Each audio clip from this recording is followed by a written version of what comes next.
Hello everybody, and thank you for sharing your time with me. I'm sending this message through various different channels to reach my dear Russian friends and the Russian soldiers serving in Ukraine.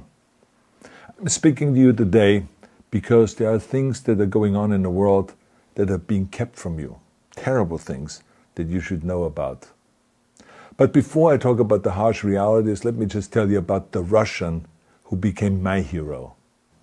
In 1961, when I was 14 years old, a very good friend of mine invited me to come to Vienna and to watch the World Weightlifting Championships. I was in the audience when Yuri Petrovich Vlasov won the World Championship title, becoming the first human being to lift 200 kilograms over his head. And somehow a friend of mine got me backstage. All of a sudden there was a 14-year-old boy standing in front of the strongest man in the world. I couldn't believe it. He reached out to shake my hand. I still had a boy's hand. He had this powerful man's hand that swallowed mine. But he was kind, and he smiled at me. I will never forget that day. Never. I went home and I put his photo above my bed to inspire me when I started lifting weights. My father told me to take down that picture and to find a German or an Austrian hero. He got really angry, and we argued back and forth. He didn't like Russians because of his experience in the Second World War. You see, he was injured at Leningrad, where the Nazi army that he was part of did vicious harm to the great city and to its brave people. But I did not take the photograph down, no, because it didn't matter to me what flag Yuri Vlasov carried. My connections to Russia didn't stop there, by the way. Oh, it actually deepened when I traveled there with bodybuilding and for my movies and met all my Russian fans. And on one of those trips, I remember, I met Yuri Vlasov once again. It was in Moscow during the filming of Red Heat, which was the first American movie allowed to film in Red Square. Now, he and I spent the whole day together. He was so thoughtful, so kind, and so smart, and, of course, very giving. He gave me this beautiful blue coffee cup. And ever since then, I've been drinking my coffee out of every morning. Now, the reason why I'm telling you all of those things is that ever since I was 14 years old, I've had nothing but affections and respect for the people of Russia. The strength and the heart of the Russian people have always inspired me. And that is why I hope that you will let me tell you the truth about the war in Ukraine and what is happening there. No one likes to hear something critical of the government, I understand that. But as a longtime friend of the Russian people, I hope that you will hear what I have to say.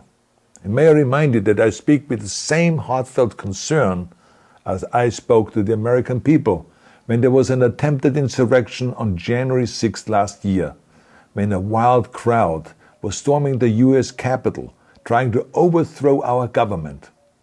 You see, there are moments like this that are so wrong, and then we have to speak up. And it's exactly the same with your government. I know that your government has told you that this is a war to denazify Ukraine.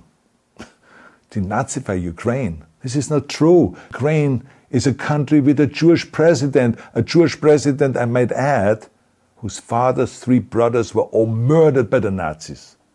You see, Ukraine did not start this war. Neither did nationalists or Nazis. Those in power in the Kremlin started this war. This is not the Russian people's war. No. As a matter of fact, let me tell you, what you should know is that 141 nations at the UN voted that Russia was the aggressor and called for it to remove its troops immediately. Only 4 countries in the entire world voted with Russia. That is a fact. See, the world has turned against Russia because of its actions in Ukraine. Whole city blocks have been flattened by Russian artillery and bombs, including a children's hospital and a maternity hospital. 3 million Ukrainian refugees, mainly women, children and elderly, fled their country, and many more are trying to seek to get out. It is a humanitarian crisis. Because of its brutality, Russia is now isolated from the society of nations. You're also not being told the truth about the consequences of this war on Russia itself. I regret to tell you that thousands of Russian soldiers that have been killed. They have been caught between Ukrainians fighting for their homeland and the Russian leadership fighting for conquest. Massive amounts of Russian equipment have been destroyed or abandoned. The destruction that Russian bombs are raining down upon innocent civilians has so outraged the world that the strongest global economic sanctions ever taken have been imposed on your country. Those who don't deserve it on both sides of the war will suffer. The Russian government has lied not only to the citizens, but to its soldiers. Some of the soldiers were told they were going to fight Nazis. Some were told that the Ukrainian people would greet them like heroes, and some were told that they were simply going on exercise. They didn't even know that they were going into war. And some were told that they were there to protect ethnic Russians in Ukraine.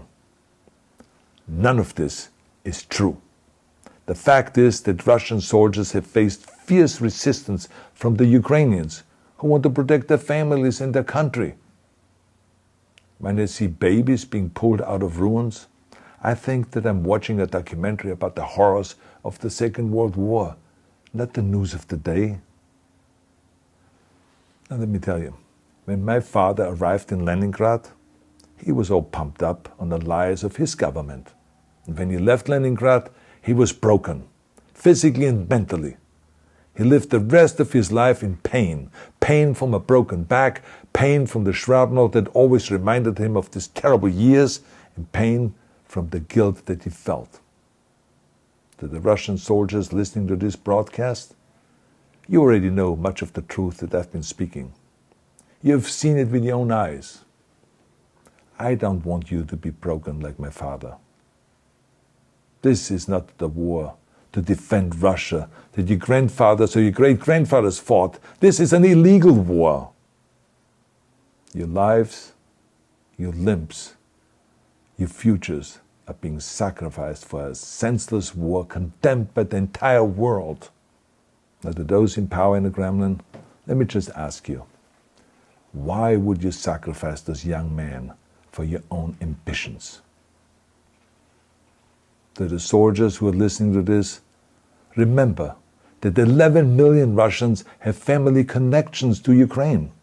So every bullet you shoot a brother or a sister.